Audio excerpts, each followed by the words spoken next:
One of the big keys is not just animating a face, but animating all the way down into the neck and being able to allow the animators to make choices based on our performers of how much of the striation is seen, and it really brings a performance to fruition if you connect the whole thing. So they're not done in isolation, the face and the body, although they're separate solves, they're married by the animator. That, honestly, is the thing that allows you to bring the character to life, to give him a soul. Obviously, we're a spectacle movie, but we live and die by the close-up. One of the things that was really important to Joe Kosinski, our director, is that we really honor the sport in terms of how we represent some of these accidents and some of the more harrowing aspects of the film. Our strategy there was to really look at real references and have a real example of an accident that occurred for every one of our story-driven ones. And so we would find that, and then we would essentially reverse engineer all of the things that were happening in that, and then give them the opportunity to location scout that particular accident and apply it to our story.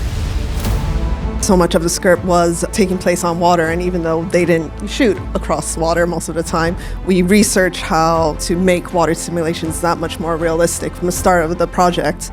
The main thing for us was we knew Gareth would come back and be like, let's make the dinosaur bigger.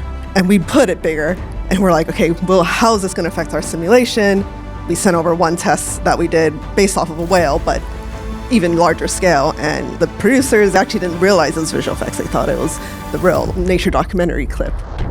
There were so many different layers of smoke intermingling with each other from the different sources of fire and so on, that if you didn't bring them back together with deep compositing, then it would just look very layered on top of each other. So we really had to just blend them perfectly together to make sure you get the light scatter, the fire read, the way that the light kind of dissipates through all those layers of smoke, and just reads terrifyingly hot and scary like it was in the real event.